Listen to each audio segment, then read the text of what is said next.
আসসালামু আলাইকুম। আজকে আবার আপনাদের সামনে হাজির হয়েছি আব্বাকে নিয়ে। আমরা আজকে শুনবো যে প্রায় 50-60 বছর আগে আমাদের এলাকা কেমন ছিল। আব্বা আসসালামু আলাইকুম। ওয়ালাইকুম আসসালাম।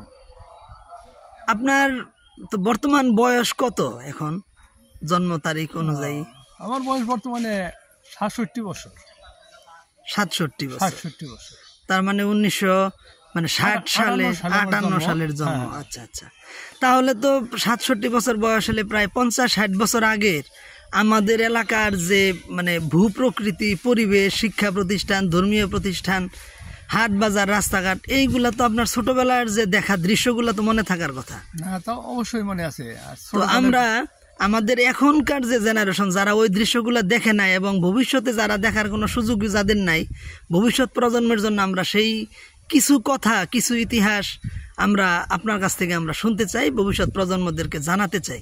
তো প্রথমে আমরা জানতে চাবো যে আজ থেকে সেই 50-60 বছর আগে আমাদের এলাকা বলতে আমাদের যে কাকরাজান ইউনিয়ন, যে পাহাড়ি অঞ্চল যেটুকু, এইখানকার ভৌগোলিক প্রকৃতি বা পরিবেশ কেমন ছিল? আসসালামু আলাইকুম। আমি মোহাম্মদ দেওয়ার হোসেন, এনামুলের আব্বা। আমি এনামুলের আহ্বানে আর কি আমি আমার এলাকা সম্পর্কে এবং এলাকার বিভিন্ন তথ্য, শিক্ষা প্রতিষ্ঠান, ধর্মীয় প্রতিষ্ঠান, হাট বাজার ইত্যাদি সম্পর্কে যতটুকু সম্ভব আমার স্মরণে আছে আমি বলার চেষ্টা করবো ইনশাল্লাহ। তো প্রথমেই আমি আমাদের এই এলাকার যে অবস্থান, আমাদের এলাকাটা একটা পাহাড়ি এলাকা। এটা বর্তমান সখীপুর উপজেলার কাকরাজান ইউনিয়নের গড়বাড়ি গ্রামে অবস্থিত। আমাদের এলাকাটা ছিল আসলে এখানে যদিও সমতল ভূমি আমাদের আসে, কিন্তু বন জঙ্গলে ঘেরাও ছিল। এই বন জঙ্গলের মধ্যে তখন চাষাবাদ, মনে করেন গরুর হালে চাষাবাদ হইতো, এবং তখন একমাত্র প্রধান খাদ্য শস্য ছিল ধান, আউশ ধান আমি পরিচিত। আর যাদের কিছু যে নামা জমি, যারা আমরা বাইদের জমি বলি, এই জমি অনেক ধনী মানুষেরই থাকতো, তারা ওই আমন ধান কিছুটা পাইতো। এই বছরে 2টা ধানের ফসল এটাই ছিল আসল। আর তাছাড়া ওই যে সরিষা, কলাই, এই সমস্ত ফসল, পাট, এগুলা আবাদ হইতো আর কি। তো আমাদের এলাকা তো এখনো অনেক বন জঙ্গলে ঘেরা, বাঁশঝাড় চতুর্দিকে। বন জঙ্গল তো এখনো অনেকই নাই। আগে তো আমাদের এলাকায় ওই যে জঙ্গলের সংখ্যা বেশি ছিল, আবাদি ভূমি খুব কম ছিল। ওই যে এখানে মানুষ বাড়িঘর বানিয়ে বসবাস করতো, আশেপাশে পরিষ্কার পরিচ্ছন্ন করে কিছু চাষের যোগ্য করতো। আর যেগুলো ওই যে এই ধরে ধাইরা জমি যেগুলো ছিল, ওগুলো জঙ্গলই ছিল, ফুলগড়ি, তারপরে নানান ধরনের আর কি গজারির বন, বড় বন আছে আমাদের এখানে। আমাদের যে অবস্থানটা এখানে একটু কম ছিল, কিন্তু আশেপাশে অনেক জায়গায় গজারি বন ছিল। হ্যাঁ, এই বনগুলাতে কি আগে তো শুনতাম যে বাঘ ভাল্লুক বিভিন্ন কিছুর গল্প শুনি, যে এরকম আপনি কিছু দেখছেন ওই সময়? বাঘ ভাল্লুক আসলে ছিল, কিন্তু আমার বাবার মুখে, দাদার মুখে বাঘ শুনছি, তারা সরাসরি দেখছেও। কিন্তু আমাদের যে বয়স, এই বয়সে আমরা সরাসরি বনে বাঘ দেখিনি। আমরা যা দেখছি সেটা আমরা ছোটকালে দেখতাম যে আমাদের যে আশেপাশের গাছ গাছের মধ্যে হনুমান থাকতো। তারপরে আমরা ওই শুকরের দল, বাচ্চা টাচ্চা নিয়ে যে শুকর দৌড় পারতো, বন শুকর যেগুলো, হ্যাঁ শুকর, এই শুকর দেখতাম। কিন্তু বানর আমরা দেখতাম মাঝে। কিন্তু আগে আমার বাবার মুখে শুনছি যে বানরের কারণে কোনো ফসল করতে পারে নাই, সব ফসল বানর এসে ওগুলা ক্ষতি করতো। কিন্তু আমরা সরাসরি বানরের অত্যাচার দেখিনি।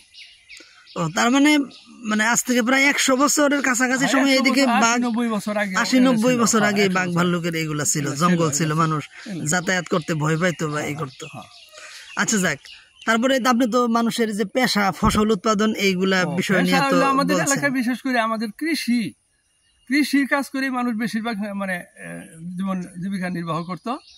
তাছাড়া 2-4 জন ছিল যারা একটু চালাক প্রকৃতির লোক, তারা কিছু কিছু ওই ব্যবসা শুরু করছিল। ওই যে আমাদের এলাকায় বল্লা, রামপুর, তারপর নয়াপাড়া, এই সমস্ত এলাকা থেকে এই যে সায়রা ছিল, তারা ব্যবসা করতো, বিভিন্ন রকমের ব্যবসা। ওগুলো দেখা যারা একটু চালাক প্রকৃতির ছিল, কিছু কিছু ব্যবসা তাদের সান্নিধ্যে ব্যবসা করতো। তাগিদ থেকে শুরু করিয়া মিস্ত্রি যা কিছু থাকে দোকানে ওগুলো থাকতো আর কি, সাবান, তেল। আগে তো এরকম বড় কোনো দোকান, হাট বাজার তো কিছু ছিল না, ওই যে দোকান ছিল না। হঠাৎ 2-1 জনে যার দোকান নিতে, ওটা আমরা গোলাঘর করে বলতাম। আচ্ছা আচ্ছা, হ্যাঁ, 2-1 জন ওরা 2-4 মাইলের মধ্যে একটা বই সাজে দোকান করে, ওইরকম দোকান পাওয়া ছিল যেত না।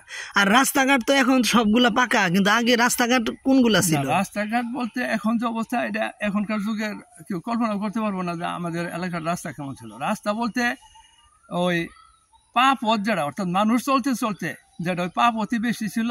এমনি জায়গায় আমরা সড়ক বলি, কাঁচা রাস্তা, ওই যে এখন এরকম তেমন রাস্তা ছিল না, পা পথই। এখন আস্তে আস্তে ওই আমাদের বিশেষ করে আমাদের যে যখন আমাদের শামসু চেয়ারম্যান যখন প্রথম চেয়ারম্যান হয়, ওই চেয়ারম্যান সাহেবের উছিলায় আমাদের এলাকায় দেখা গেল যে সড়ক যেটা বলি আমরা কাঁচা রাস্তা। তার আগে মানে এরকম রাস্তা সড়ক এই নামে বড়সোনা কালীহাতি কোনোটাই ছিল না?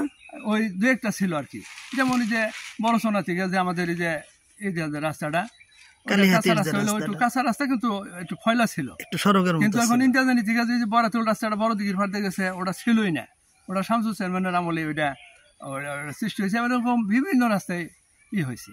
আচ্ছা, রাস্তা তার মানে এখন উন্নত। আমরা কালীহাতি যে হাইটা যাইতাম, আমরা যখন কালীহাতি যাইতাম টাঙ্গাইলে যাইতে চাইলে, আমাদের কোনো রাস্তা পাও রাস্তা দিয়ে যাই এই দিক দিয়া যাইয়া বর্গা বইলারপুর দিয়ে বর্গা দিয়া যায়, তালতলা দিয়া যায়, দেওপাড়া দিয়া যায়, হাঁটা পথ শুধু, অন্য কোনো যানবাহনের কোনো ব্যবস্থা? যানবাহন তেমন কোনো, এক কথায় কোনো ভ্যানও ছিল না তখন।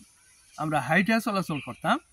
এবং আমাদের যে ময়মুরব্বির কাছে শুনছি যে তারা হাইটা টাঙ্গাইল পর্যন্ত থাকে, তখন ও রাস্তাও ছিল না ময়মুরব্বির আমলে, মানে রাস্তাও ছিল না, যানবাহন তো কল্পনাই করা যায় না।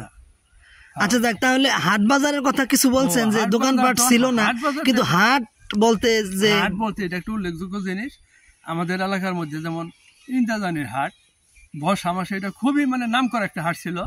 নদী পথে ইন্দাজানি ছোট একটা নদী গেছে, আমরা ধরা বলি, ওই বল্লা রামপুর বিভিন্ন জায়গায় থেকে, অর্থাৎ নৌকা ধরাইতো না ঘাটে, ইন্দাজানির হাটে তো নাম করা ছিল। এটা বর্ষা মাসে, বর্ষার সিজনে। আচ্ছা। আর পাহাড়ের মধ্যে ছিল আমাদের এলাকার মধ্যে বলা ছিল বড়সোনার হাটটা। এটা একটা মানে অনেক আগে থেকেই, মানে এটা আগে থেকে নদী পথ ছিল না। আর সবচেয়ে যদি কারো বিয়ে শাদী সদাই করার প্রয়োজন ছিল, তাইলে তখন বড়সোনাও কাজ হইতো না, তখন যাইতে হইতো বল্লার হাট ছিল তখন নাম করা। মানে এক কথা, মানে মানুষে লাকড়ি থেকে শুরু করে মানে অনেক বড় মানে বেচা কিনির একটা স্থল ছিল। যাই পাহাড়ের মানুষের খড়ি লাকড়ি যাই বল্লা নিয়ে বিক্রি করতো, মানে বাঁশ কাঁঠাল যাই কিছু বল্লা বিক্রি করতো, এবং বল্লা থেকে মানুষে মানে বাজারঘাট করে অনেকে নিয়ে আসতো। তার মানে এখন আমরা যা দেখি যে মানে রাস্তায় রাস্তায় দোকানপাট, হাট বাজার, মানে এইরকমের আর কোনো ছিল না। কিন্তু পলাশতলী বাজারটা কতদিন আগেকার? পলাশতলী বাজারটা এটা ভালো। আমরা আমার যে বয়স বললাম, আমার বয়স, আমরা ছোটকাল থেকে পলাশতলী বাজার দেখতেছি। এটা আরো একটু আগের, আমি কবে থেকে শুরু মানে পলাশতলী বাজারটা আমাদের এমনি হাট হিসেবে ছিল, সাপ্তাহিক বাজার হিসেবে পলাশতলী বাজারই বেশি করতাম।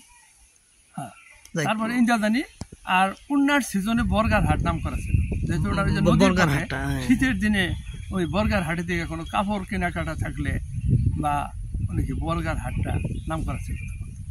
এটা আমরা জন্মের আগে থেকে মনে হয় শুরু। আচ্ছা যাক, যে আমরা তো ভৌগোলিক বৈশিষ্ট্য শুনতে গিয়ে আমাদের যে দিঘির চালা গ্রাম, যে কারণে দিঘির কারণে, এই দিঘির তো অনেক মানে ইতিহাস, সেটা সত্য হোক আর মিথ্যা হোক অনেক কিছুই শুনি, কিন্তু আসলে আপনি কতটুকু দেখছেন বা আপনি কতটুকু শুনছেন? আচ্ছা, ধন্যবাদ। দিঘির জন্যই আসলে দিঘির চালা নামকরণ হয়েছে, এটা সত্য। এবং আমাদের যে দিঘির চালা প্রাইমারি স্কুলটা, এটাও অনেক উন্নত, অনেক পুরানো স্কুল, 1938 সনের স্কুল। আমরা ছোটকালে, আমার বাবা ওই দিঘির চালা প্রাইমারিতে, তখন আমাদের বাড়ি ছিল হামিদপুর থেকে দিঘির চালা প্রাইমারিতে পড়াশোনা করতো।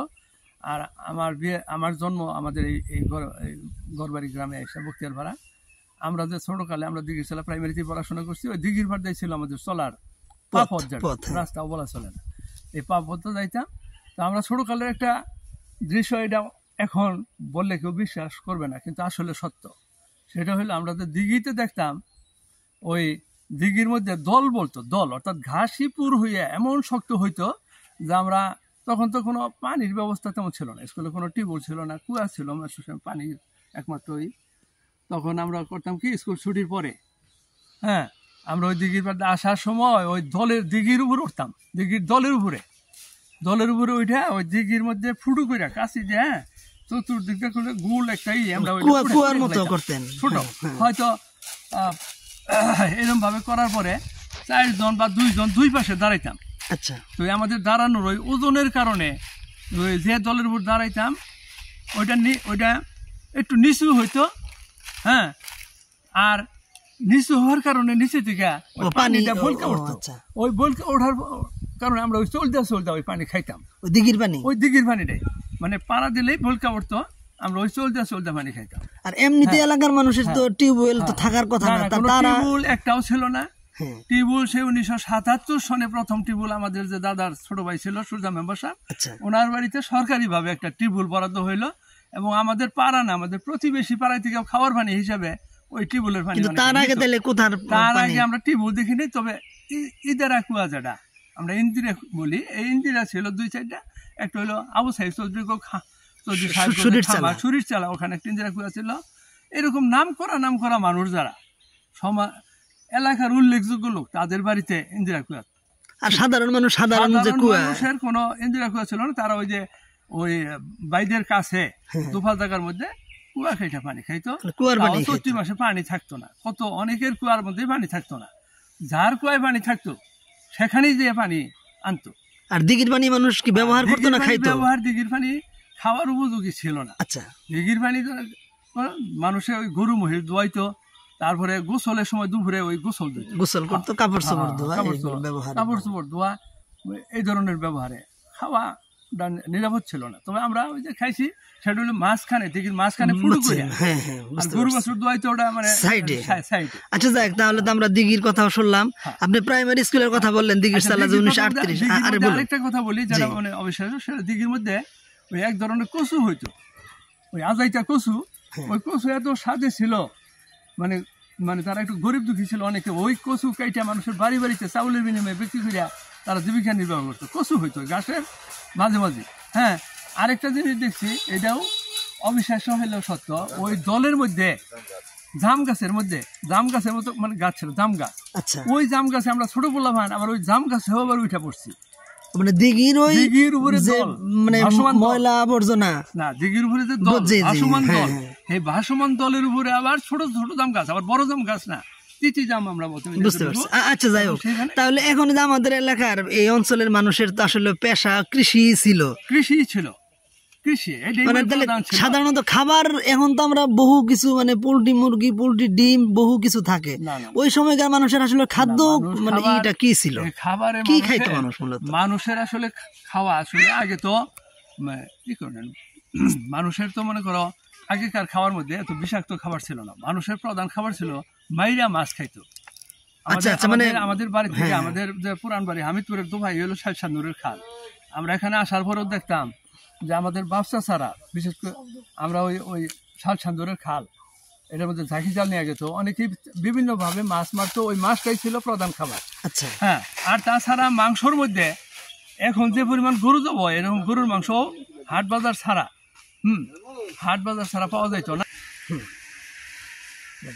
বলুন, ওই খাদ্য অভ্যাস গুলা কি ছিল? খাদ্যাভ্যাসের মধ্যে মারা মাছ এটাই ছিল। আর যদি কোনো আত্মীয় স্বজন আসতো, নতুন আত্মীয় স্বজন আসলে যে দেশি কুরকা আমরা বলি এখন বাড়িতে, মুরগি, তখন তো দেশি বলতে কি, তখন তো পোল্ট্রি ছিল না, কুরকা বলতে ওই যে আমরা বাড়িতে যারা পালি এখন বলি দেশি কুরকা, ওইটাই ছিল কুরকা। আত্মীয় স্বজন আসলে ওই মনে কুরকা জব করতো। তাও কুরকা জব করলেও অনেকেই দেখা যায় কচু, আলু এগুলা দিয়ে তরকারি ভাগ করে আত্মীয় স্বজনের। অনেক সময় তো দিদি মানে ডিম খুঁজতে বের হইতেছে, পাড়ায় কোন ঘরে ডিম আছে, মেহমান আসছে, ডিম। আর যারা একটু উন্নত ধরনের নাম করা ছিল, তারা হয়তো মানে আত্মীয় স্বজন হলে খাসি পর্যন্ত তারা জব করে। আচ্ছা যাই হোক, আমরা শিক্ষা প্রতিষ্ঠান নিয়ে একটু বলছিলেন। দিঘির চালা যে 1938 সালে প্রাথমিক বিদ্যালয়, এইরকম প্রাথমিক বিদ্যালয় বা এই যে হাই স্কুল, কলেজ, এই শিক্ষা প্রতিষ্ঠান এগুলা কোনগুলা ছিল ওই সময়? শিক্ষা প্রতিষ্ঠান হাতে গোনা কিছু শিক্ষা প্রতিষ্ঠান ছিল। আচ্ছা, প্রাইমারি স্কুলের মধ্যে আমাদের ওই সময় এটা তো তখন আমরা এখন যে বর্তমান সখীপুর উপজেলা, তখন আমরা এটা কালীহাতির মধ্যে ছিলাম, সরকারি প্রাইমারি স্কুল। তখন বেসরকারি কোনো শব্দ আমরা শুনি নাই। আমরা যখন এটা যদিও জাতীয়করণ হয়েছে 73-এ, আমরা তখন সরকারি বেসরকারি বুঝতাম না, কারণ একই জাতীয় প্রাথমিক বিদ্যালয় আমরা দেখছি, আমরা দিঘির চালা পড়াশোনা করছি। তখন মনে করেন যে খেলাধুলার উছিলায় ইউনিয়ন পর্যায়ের একটা টিম হয়, তখন জানতাম যে আর কোন কোন স্কুল আছে। তখন আমাদের পার্শ্ববর্তী মধ্যে বাগেরবাড়ি স্কুল, ছোট সোনা স্কুল, ইন্দারজানি স্কুল, এই ধরনের কিছু প্রাইমারি স্কুল। এই প্রাইমারি স্কুলের মধ্যে বাৎসরিক যে ক্রীড়া অনুষ্ঠান, তখন সবাই অংশগ্রহণ করতো। আর আমরা এই অঞ্চলে পাহাড় অঞ্চলে হাই স্কুল ছিল পাহাড় অঞ্চলে হাই বা আপনি হাই স্কুলে কোথায় পড়ছেন? আচ্ছা, আমার পড়ার হাই স্কুল ছিল তখন আমাদের এই পাহাড় এলাকার মধ্যে স্কুল। আমরা যখন পড়ি সেই 1970 সালে যখন আমি ক্লাস 6-এ পড়ি, তখন কুতুবপুর স্কুল ছিল। আমাদের সমবয়সী কেউ কেউ কুতুবপুর গেছে, আর আমি পড়াশোনা করেছি বর্গা হাই স্কুল। আচ্ছা, আর যাদের আরও সামর্থ্য ছিল, ভালো ছিল, তারা কালিহাতি হাই স্কুল। যেমন কালিহাতি হাই স্কুল অনেক পুরানো স্কুল, আমার বাবাও কালিহাতি হাই স্কুল থেকে মেট্রিক পাস করছে। এরকম যারা আমার আগেকার অনেকেই কালিহাতি স্কুলে পড়ছে, যেমন বাগেরবাড়ি সিদ্দিবিয়েছি সব কালিহাতি হাই স্কুল। আচ্ছা, তার মানে যে এখন যে স্কুলগুলো আমরা দেখি, যেমন সুরিরতলা হাই স্কুল, ইন্দ্রজানি হাই স্কুল, এগুলা ওই সময় ছিল। শিক্ষকতা জীবনে এইগুলা সৃষ্টি হয়েছে। আচ্ছা আচ্ছা, তার মানে আপনি হলেন পড়াশোনা করতেন তো, তাহলে বর্গা, তাহলে বাড়ি থেকে তো যাইতে পারতেন না, তাহলে কিভাবে থাকতেন? পারতাম না, আবার বাড়ি থেকেও যাইতাম। যেমন বর্ষার মাসে যখন পুরো বর্ষা ছিল, তখন আমি লজিং থাকতাম। প্রথমে সেটা পাকিস্তান আমলে আমি আমজানি লজিং ছিলাম। যেমন শাহ আলম ডাক্তার সাহেব আছে, ওনার একদম নিয়ারেস্ট, আমরা একত্র মনে করেন যে হারিকেনের চিমনি সাফ করতাম, নদীর ঘাটে গোসল করতাম, যে ওনাদের ওখানে। তারপরে যখন যুদ্ধ বাজলো, ওই যে 71 সালের যুদ্ধ বাজলো, আমি তখন 6-এ পড়ি। 9 মাস স্কুল বন্ধর কারণে তখন তার লজিং থাকতে হয় না, বাড়িতে আইসা পড়লাম। আচ্ছা, বাড়িতে আইসা পড়ার পরে নতুন এক প্রেক্ষাপট, আবার যখন স্কুলে গেলাম, তখন সরিষাটা হইলো আমার চাচাতো মামা ছিল, মানে ওই যে ফজলু মাস্টারের বাবা। আচ্ছা, ওখানে লজিং থাকতেন, উনি আমাকে একটু টাই না। তখন কি ওই প্রতিষ্ঠানগুলোতে দূরের যারা পড়তো হোস্টেল সিস্টেম বা এরকম কোনো কিছু ছিল না?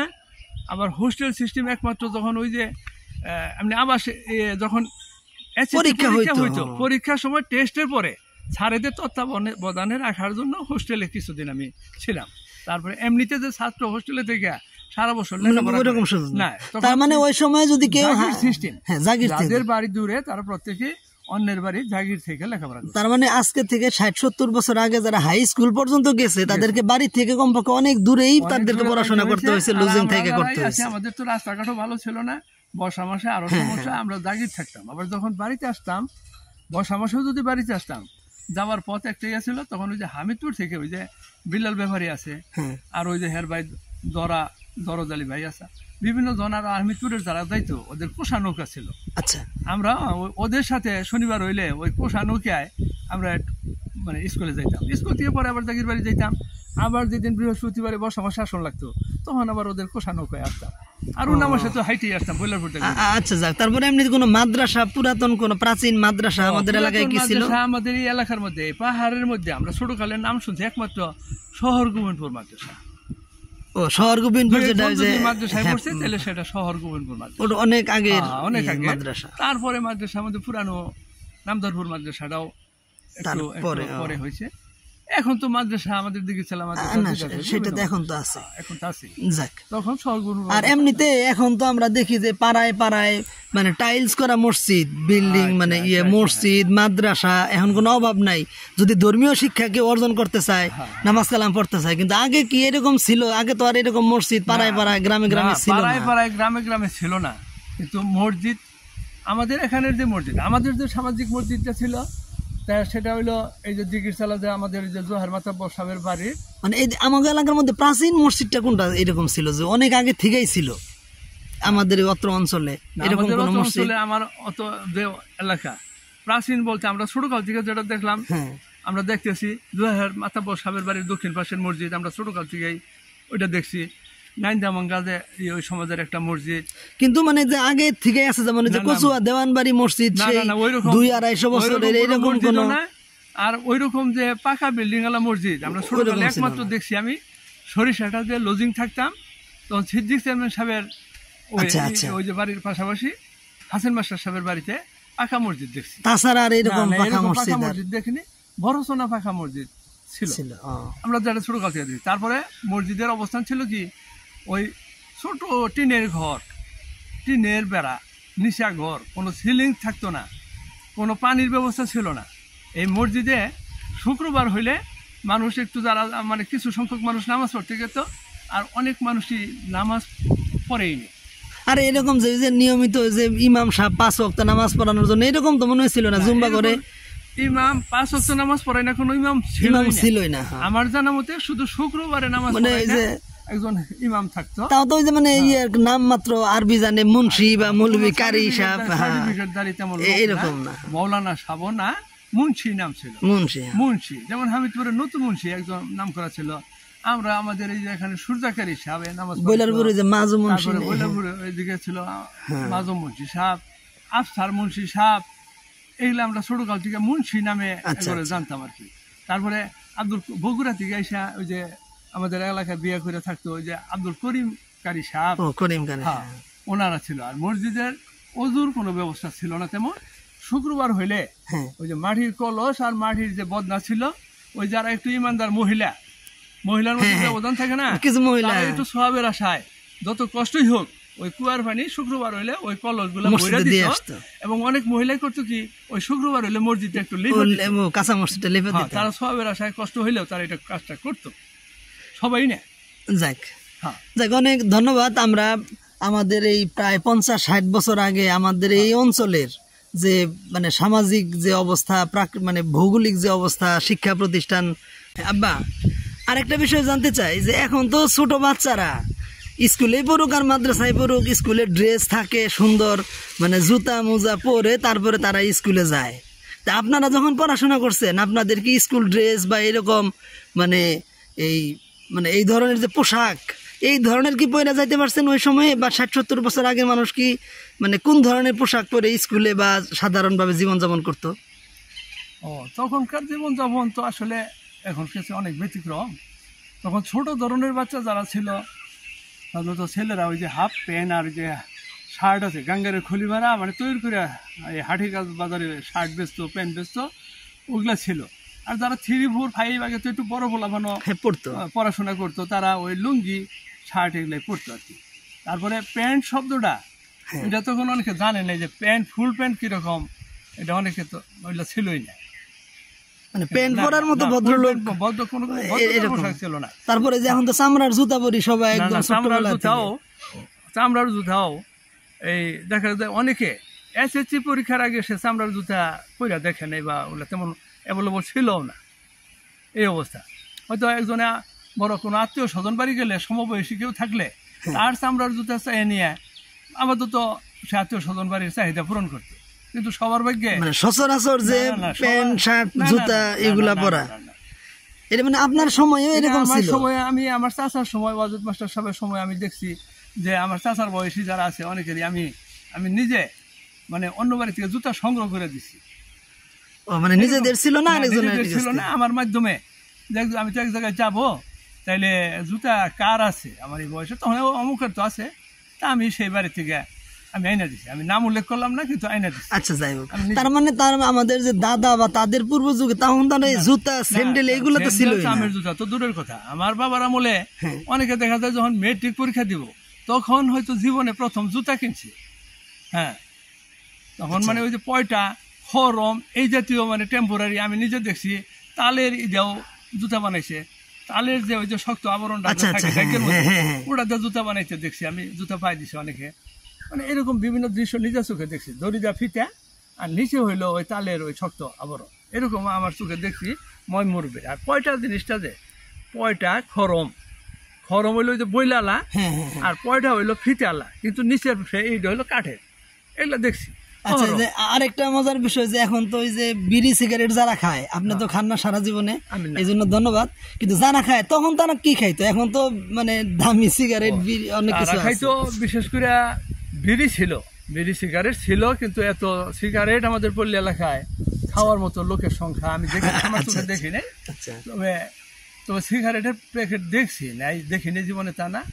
বগ মার্কা একটা সিগারেট ছিল, আমরা ছোটকালে দেখতাম, শখ করে হয়তো 2 একজনে কিনতো, কিন্তু অ্যাভেলেবল না। আর ময়মুরবিকে দেখতাম তারা হুক্কা খাইতো, ওই যে নারিকেলের খুলির মধ্যে পানি বইলে যে ওই যে দেয়া ওই হুক্কাটা তো মুরব্বীরা।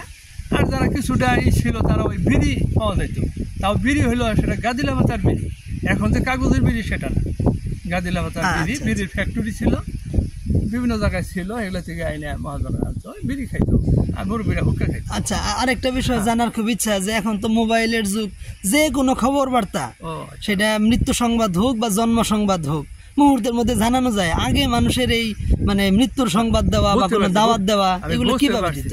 হ্যাঁ, আগের যুগে যেমন মানুষে মোবাইলের কথা কল্পনা করতে পারে নাই, আর এই মোবাইলের যুগে মানুষ আগে কিভাবে খবর বার্তা দিত এটা কল্পনা করতে পারবে না। এটা সত্য। এখন আগের দিনে আমরা দেখছি যে কোনো বিবাহ শাদী অথবা কোনো মানুষ মারা গেলে পাড়ার লোকের মধ্যে একটা একতাবদ্ধতা ছিল।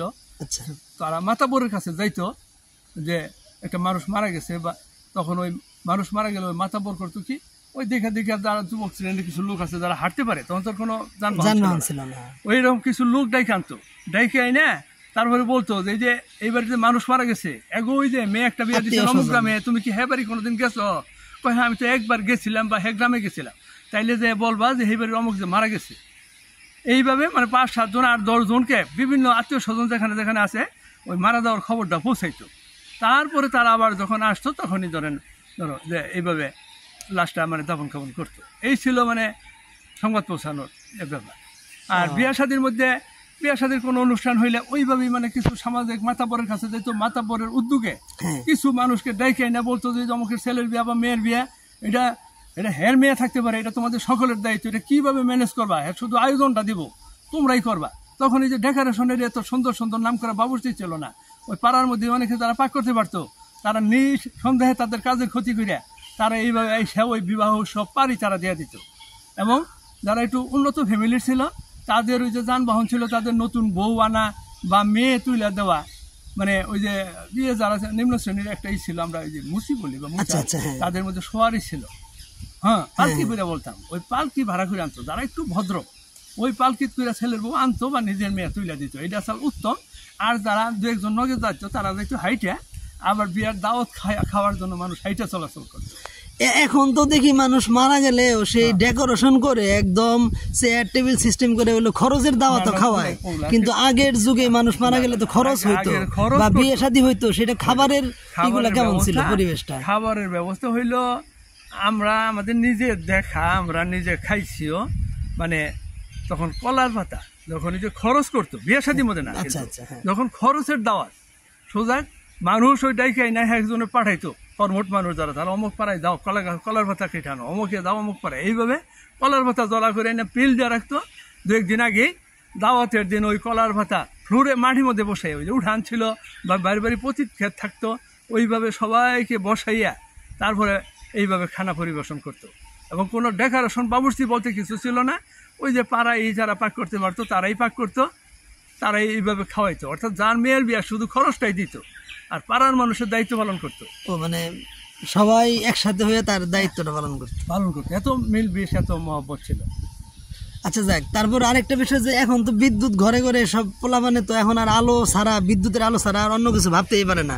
আপনাদের ওই সময় পড়াশোনা বা জীবনযাপনের রাতের বেলার যে আলোর ব্যবস্থাটা কিভাবে হতো? আমি আমার সময়টাই বলি, আমার আগেরটা বলার দরকার নেই, কারণ আমি পুরানো দৃশ্য শুনছি। এটা আমাদের সময় চাটি জ্বালানি, এটা শুনছি, এটা দেখি নাই বা দেখছি কিন্তু আমরা ব্যবহার করি। আচ্ছা, আর আমাদের সময়কার যেটা, আমরা যখন প্রাইমারি লেভেলে পড়ি তখন এই যে আমরা যারা ছিলাম তখন দোয়াত ছিল। হ্যাঁ, তখন হলো টিনের দোয়াত, ওই যে তেনাতে পড়তে মানে কেরোসিন তেল ভইরা তারপরে আগুন জ্বালাইয়া দোয়াত, এই দোয়াত জ্বালাইয়া আমরা ছোটোকালে পড়াশোনা করতাম। তারপরে যখন হাই স্কুলে গেলাম তখন যখন জাগির থাকতাম তখন তো দোয়াত না কইরা ওই তখন বল্লার হাটে হারিকেন কিনতে পাওয়া যেত। আচ্ছা, ওই হারিকেনটা এটা হলো উন্নত একটা আলোর একটা ব্যবস্থা তখন, মানে আপাতত পড়াশোনার জন্য হারিকেন, কোনো ধোয়া যায় না, যায় না, এই হারিকেনের ব্যবস্থা করে আমরা ওই সন্ধ্যার সময় ওই যে হারিকেনের চিমনি সাফ করা এটা একটা কাজ ছিল বেলা ডোবার আগে, চিমনি সাফ করা কালি পড়তো। প্রতিদিন সন্ধ্যায় আমরা হারিকেনের চিমনি সাফ করে, আর হারিকেনের তেল আছে কিনা কেরাসি তেল বইরা আমরা ওই হারিকেনটা, এটা উন্নত ব্যবস্থা। আর যখন কোনো বিয়া শাদীর অনুষ্ঠান বা কোনো গান বাজনার অনুষ্ঠান এরকম থাকলে তখন একটা ব্যবস্থা ছিল, একটা নাম ছিল হেজাক বাতি। হেজাক বাতির মধ্যে কি করে বলতো, মেন্টল, আচ্ছা, একটা ভালভের মতো, ওইটা জ্বলতো, ওটা গ্লাসের ভিতরে থাকতো, আর ওটা মাঝে মাঝে হাওয়া দিতে হইতো। হাওয়া দেওয়ার মতো একটা মতো ছিল, পাম্প দেওয়া যায়, এইভাবে পাম্প দিত। হাই পাম্প হইলে খুব বেশি জ্বলতো, আর যখন দেখা যেত বাতি কম জ্বলতেছে প্রথম কিন্তু আবার পাম্প দেওয়া লাগে, ও তখন আবার ওইখান থেকে নামাইয়া নইয়া আবার হাওয়া দিয়া আবার টানা। আচ্ছা, আপনি যেহেতু যে অনুষ্ঠান গান বাজনা এগুলো বললেন, এখন তো মানুষের বিনোদন তো হাতের মুঠোই, টেলিভিশনেও এখন আর দেখার দরকার পড়ে না, মোবাইলেই সবকিছু দেখে। কিন্তু ওই সময়টায় আজ থেকে 50-60 বছর আগে বিনোদনের ব্যবস্থা আমি যা দেখছি তার আগে ওই ধরনেরই ছিল। আমি ছোটকালে পুরাইনা দৃশ্য কিছু আল্লাহ দেখার সুযোগ দিছে। আচ্ছা, বিনোদনের ব্যবস্থা আমরা যখন ছোট ছিলাম আমাদের বাড়িতে ওই যে খাস বাংলায় বলতো কামলা, বছর করার কামলা থাকতো। আচ্ছা হেরা ওই কোনো জায়গায় যদি যাত্রা গান হইতো আগে এলাকায়, মানে ওইটা ছিল বিনোদনের ব্যবস্থা একটা।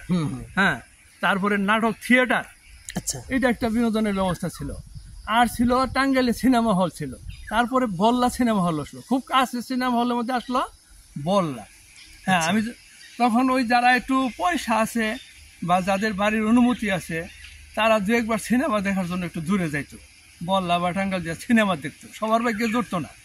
আর যাদের টাকা কম ছিল তারা করতো কি, ওই বড়সোনা ইদ্রিস কমান্ডার সাহেব ছিল, খুব সাহসী লোক, উনি মাঝে মাঝে বড়সোনা বছরে শীতের সিজনে যাত্রার ব্যবস্থা করতো। হ্যাঁ, আর ওই বর্গা ওই এলাকায় হাই স্কুলে যখন পড়তাম তখন দেখতাম তো অনেকেই ছাত্র জীবনে থিয়েটারের পাঠ করতো। ওই পুরানো ছাত্র যারা তারা ওই অনেক সময় দেখা যায় পড়াশোনা শেষেও তারা থিয়েটার করতো। আচ্ছা হ্যাঁ, আমরা ওটা নাটক এখন বলি হয়তো। এরকমভাবে এইগুলো দেখে আমরা বিনোদন বছরে 2-4 বার এইরকম বিনোদন সিজনে, শীতের সিজনে, তাও এটা ছিল বিনোদন ব্যবস্থা। আর স্কুলের ছাত্রছাত্রী আবদারে আমার শিক্ষকতা জীবনে একবার বর্ষা মাসে নৌকা পাড়া করিয়া আমার স্কুলের ছাত্রগণ সিনেমা দেখানোর জন্য বল্লা নিয়ে গেছিলাম। আচ্ছা এইটা হইলো তাদের আবদার রক্ষার জন্য খুব ঝুঁকিপূর্ণ অবস্থায় নৌকা ভাড়া করে গেছিলাম। আর আমার জীবনে প্রথম সিনেমা দেখি আমি, আমার ব্যক্তিগত ব্যাপার, আমি যখন ক্লাস 5 বৃত্তি পরীক্ষা দেওয়ার জন্য কালিহাতি যাই, এটা তখন পাকিস্তান আমার। তখন আমরা 3 জন ছিলাম, আমি, ইমান মিলিটারি আর ওই যে ফরিদের আব্বা রশিদ। আমরা পরীক্ষা শেষে, আমার আব্বা ছিল আমাদের সাথে শিক্ষক হিসাবে, ওনার কাছে আবদার, স্যার আমাকে কিন্তু পরীক্ষা শেষে সিনেমা দেওয়া, আমরা টাঙ্গাইলেও দেখবো সিনেমাও দেখবো। পরে আমাদের নিয়ে গেল এবং জীবনের প্রথম আমরা সিনেমা হল বা সিনেমা দেখি, এবং আমার জীবনের প্রথম সিনেমার নাম ছিল সেটা সাধারণ মেয়ে। আমি খুব সিনেমা ভক্ত ছিলাম না, সুযোগ হয়নি, আমার জীবনে 12টা সিনেমা দেখছি, যে এটা আমি লেখা রাখছিলাম। আচ্ছা যাক, মুক্তিযুদ্ধের সময়কার যেহেতু আপনি কথাটা বললেন, মুক্তিযুদ্ধের কথাটা চলে আসলো, যুদ্ধের সময়ে জাস্ট আমাদের এই অঞ্চলটায় মানে কোনো প্রভাব, মানে যুদ্ধের কোনো প্রভাব বা এখান থেকে মুক্তিযুদ্ধ করার জন্য কেউ গেছে কিনা? সুন্দর কথা বলছো, এটা স্মরণীয় ঘটনা। হ্যাঁ, জাতীয় একটা যুদ্ধের সময় আমি তো বললাম, তখন আগে বলছি আমি 6ষ্ঠ 6-এ পড়ি, ভালোই বুঝি। তা আমাদের যে এরিয়াটা, এই বাগের বাড়ি, হামিদপুর, গড়বাড়ি, তোলজারা, এই এলাকার মধ্যে বিহারি আসে না, বিহারি ঢুকে নেই। আমাদের এলাকার মধ্যে মুক্তিযোদ্ধা আসতো। আমাদের যে জোহার চাষা ছিল, জোহার মাতা পোশাক ওই আছে, ওই বাড়িতে ছিল মুক্তিযোদ্ধা মানে থাকার একটা ক্যাম্প, মানে ঘুরে গেলে যখন থাকুন লাগতো ওই বাড়িতে থাকতো। আমরা দেখতাম আমার পাড়া থেকে আমার ছোট চাষা ওয়াজুদ মাস্টার সাহেব, উনি তখন ছাত্র, ওই লাল মিয়া সাহেব, মাস্টার সাহেব, এরা সাইদ মেম্বার সাহেব, এরা বাড়ি বাড়ি থেকে চাউল উঠাইয়া এগরে চাউল দিত খাওয়ার জন্য। এবং তারা যদি বলতো একটা খাসির ব্যবস্থা করে রাখবো, তখন খাসি যেভাবে হোক একটা ব্যবস্থা করে দিত। আর মুরগ তো বাড়ি বাড়ি থেকে ইচ্ছা করে দিত, বা অনেক সময় হয়তো টাকার বিনিময় হইলেও গরিবের কাছে নেওয়া ব্যবস্থা করে দিত। ওনারা মুক্তিযোদ্ধা দেখছি। এবং আমরা যখন পলাশটুলি বাজারে যেতাম, পলাশটুলির হাটে অনেক সময় মুক্তিযোদ্ধারা আসতো, ওই মরিচা আর ওই দিক থেকে হয়তো আস্তে আস্তে বাগের বাড়ির দুফা দিয়া পলাশটুলি হাটের ওই পশ্চিম দক্ষিণ কোনা দিয়ে উঠতো। আমরা চাইছি দেখতাম, যত দূর চোখের দৃষ্টি যায়, হ্যাঁ, প্রচুর পাতা রঙের পোশাক ছিল, তারা ওই পোশাক পরে পরে পরে পরে বাজার উঠতো। আমরা আবার পাশে পাশে ভয়ও পেতাম, আবার দেখতাম মুক্তিযোদ্ধাদের। আমাদের যে বাগের বাড়ি এলাকা বা এদিকে তো অনেক মুক্তিযোদ্ধাও ছিল, যারা সরাসরি বাগের বাড়িতে বেশি ছিল, বাগের বাড়িতে বেশি ছিল। আরো যারা ওই সময় যারা তরুণ বয়সের ছিল, তারা স্বেচ্ছাসেবকের কাজ করতো, যারা মুক্তিযোদ্ধাদেরকে সহায়তা করতো, তারা এই স্বেচ্ছাসেবক। আচ্ছা, তাই বলছেন যে বিহারি আমাদের এলাকায় আসে না, কিন্তু আপনাদের এলাকায় তাহলে মুক্তিযোদ্ধার সময় হিন্দুদের এই মানে আশ্রয় দেওয়া আমাদের এলাকায় তো আসলে হিন্দু বসতি ছিল। আর তাছাড়া আমার বাবা প্রথম জীবনে সরাই স্কুলে মাস্টারি করে, সরাইতে যে ওই যে বেনি বাবু, তারপরে বাবু ছিল, ওনারা আমার বাবার পরিচিত ছিল এবং ওনাদের জমি জমা আমাদের আশেপাশে ছিল। ওই সুবাদে তাদের সাথে আমাদের একটা আত্মার সম্পর্ক ছিল। তো তাদের বিপদের সময় আমাদের এই মুরব্বীদেরকে, আমার দাদাকে জানাইলো যে আমরা তো এই বিপদে আছি, আমাদেরকে একটু আশ্রয় দিতে হবে। তখন আমার দাদা বা বাবা তাদের মহব্বতে ভবিষ্যতে কোনো বিপদ হবে কি না হবে এটা না ভাইবা, হ্যাঁ, তাদেরকে আশ্রয় দেয়। এবং আমার বাবার থাকার যে ঘর, অর্থাৎ আমরা যে থাকতাম ওই ঘরটাই, হ্যাঁ, তাদেরকে থাকার জন্য দেয়। আমাদের বাড়িতে যে যারা ছিল সে পরিবারটার প্রধান ছিল বেনি বাবু। এটা তো অনেক ঝুঁকিপূর্ণ ছিল, আশ্রয় দেওয়া ঝুঁকিপূর্ণ কোনো ভাবে নেই। আন্তরিকতার সাথে জায়গা দিছে, ঝুঁকি পরে তারপরে কি হবে এটা ভাবে। মানে তারা অন্য ধর্মের তারপরে আবার তাদেরকে আশ্রয় দিলে ঝুঁকিও আছে শুধু মহব্বতের কারণে। আমাদের বাড়িতে যে ছিল ওনার নাম ছিল বেনি বাবু, ওনার 3টা ছেলে ছিল, 3 ছেলে আমাদের বাড়িতে ছিল। হ্যাঁ, নগেন বাবু, নিপেন বাবু আর হলো ফণি বাবু। ওনারা এখন কোথায় আছে? মারা গেছে। আচ্ছা, 3 না, একজন বেঁচে আছে। নিপেন বাবু কালিহাতি বাসা, পাইলট স্কুলের ওই পিছন মোড়া। আর ছোট যে ছিল ফণি বাবু টাঙ্গাইল নিউ মার্কেটে একটা ওষুধের ফার্মেসি আছে, উনি দোকান করতো, বিপ্লব ফার্মেসি। ওনার যে আরেকটা স্মরণের কথা, বিপ্লব ফার্মেসি, বিপ্লব হইল ফণি বাবুর বড় ছেলে। ওই বড় ছেলের জন্ম হয় ওই যুদ্ধের সময় আমাদের বাড়িতে, আমাদের ঘরে। এবং আমার মা ছিল তার ধাত্রী। সেই বিপ্লব বাবুর বিপ্লব, আমরা 3 ভাই, ওরা ওই নিউ মার্কেটে বাবা মারার পরে ওখানে ওসব মেডিসিনের দোকান করে। আচ্ছা, মুক্তিযুদ্ধের ইতিহাস তো অনেক বিশাল। তো আমরা আরেকটা বিষয় একটু জানবো, যেমন এখন তো মানুষের পেশা, মানে পড়াশোনা করুক আর না করুক, আমাদের দেশে তো প্রচুর মানুষ বিদেশ যায়, চাকরি বাকরিও করে, বিভিন্ন দোকানপাট, এই যে অটো রিক্সা, সিএনজি। আগের যুগের মানুষ তো আর সবাই এরকম স্বাবলম্বী ছিল না, তো অনেক মানুষ বাড়িতে কাজ করতো, মানে ওই শ্রেণীর ওই সময়কার মানুষ। সময়কার কথা যে তুমি যে কটা বললা, বিদেশ যাওয়া, ব্যবসা বাণিজ্য, অটো রিক্সা চালানো, সিএনজি চালানো, এগুলো কিছুই ছিল না।